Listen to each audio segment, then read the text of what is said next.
Bloomberg Audio Studios. Podcasts, radio, news. Bond traders are boosting wagers that the Fed is about to signal deeper interest rate cuts next year than the market anticipates. Wall Street is preparing for a potential rate pause in January. We're going to talk about those implications on private markets and public credit markets with Marathon Asset Management CEO Bruce Richards. You have still inflation above the Fed's target, yet the market is expecting another cut. What does that mean to you in terms of the trajectory of inflation going into a bigger easing cycle ahead, even if that easing cycle is less than initially expected? Hi, Sonali. Great question to open with. So 43 straight months, core CPI is above 3%. 43 straight months is rather remarkable. We haven't seen a stretch like this in a really long time. In the last 3 months, 3.3% is the number. And so the Fed, Powell won't tell us this, but they've given up on 2%. They've given up on 2 because they know the number's 3, and they know tariffs are coming, and so that's going to keep it firm. They know pro-economic policies are coming, less regulation, and so that's going to keep it firm. They know it's not going back down to 2. They can't tell us that. So what they're going to tell us in today's Fed meeting is they're cutting rates 25 basis points, and so from September 18th to December 18th today, exactly 3 months, they will have reduced rates 100 basis points. Probably a bit much, given growth is above 3% this quarter, GDP expected by the Fed, and given where inflation is. And so I think we'll see the dot plot go from 4 today, where it was previously, to 3. Next year, you have 8 meetings.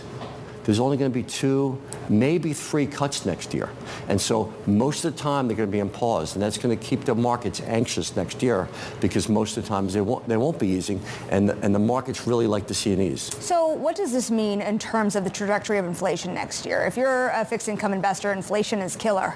And so do you expect that it's going to be higher than anticipated? And do you fear, like some investors do, of a 70s style repeat? I believe that the R-star, the real rate of rates is going to be higher. The nominal rate's going to be higher. The Fed has lowered rates after today 100 basis points, yet the 10-year note's gone up 75 basis points. And so the markets, the bond markets, aren't believing the Fed's language as it relates to inflation. They take what the Fed gives them in terms of the Fed easing. Equity markets love it. Debt markets love it. It's great for the economy, but real rates are higher. Well, I think that's so interesting. You mentioned, of course, at 2 p.m. today, we'll have had 100 basis points of easing. The long end has just been, it's been shocking to see that move. And, you talk through the reasoning why it could be happening. But what does it mean for other asset classes? When does the equity market wake up to the fact that the long end is saying, hello, look at the trajectory of where things are going? Well, the first thing it means is, and we haven't seen front rates come down 50 or 100 basis points and long rates go up by 50 to 100 basis points. We haven't seen this dynamic since 1990s. It's not happened since then. And what happened then was the economy was strong. That's why rates were going up. Yet the Fed was easing. And so what happened?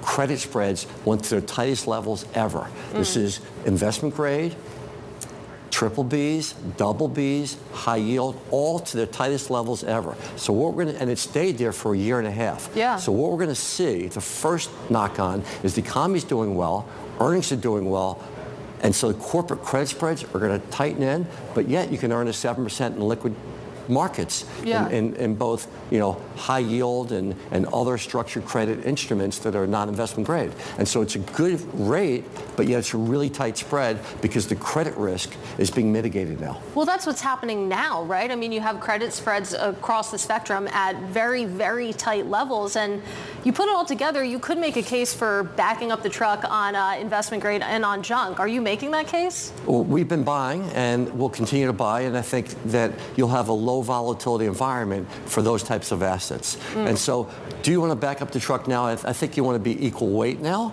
but I think that within your kind of fixed income allocation, you want a nice, healthy allocation because I think the risk factors are down. The risk factors being credit risk, and you're getting paid an average yield despite what's a tight spread. So how do you invest through all of this at the end of the day? This is the setup. You believe that the rate is higher at the end of the day. You are seeing that divergence that you haven't seen since the 90s. 90s. What do you do with that? Well, first of all, I think it starts, Sonali, with the 60-40 model, right? And the 60-40 model is alive and well, and it's how every investor, whether you're a wealth investor in high net worth or whether you're an institutional investor, should think about investing, the 60-40 model. And so within the 60, that's equities, and that's public equities, and that's how we think about it traditionally. But public equities have just had back-to-back years of 25% plus gains. You've only had that twice in the 90s and the 1950s.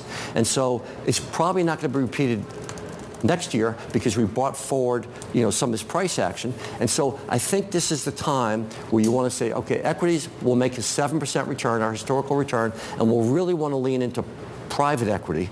And so think about public and private equity for the 60% model is how you want to think about that. Bruce, we only have time for one more question left here, but you said this thing in the commercial break that I really want to get to. You told us you think Basel III endgame is dead. You think that has serious implications for credit markets. Your conversations with the banks right now, bring us inside of them and what that says about where the direction is going. I do believe that Basel III endgame is dead because I believe part of the regulations that we're going to see, the regulatory relief that we're going to see, is going to also transform into what's happening in the banking system. Rather than have these onerous rules placed yet on the banks, I think the conversations that Jamie Dimon and Donald Trump and other people in the administration, incoming administration, have with the bankers, will lead to that. And I know the Fed and Vice Chairman Barr has a lot to say about this, but I believe it's dead. And so what that means.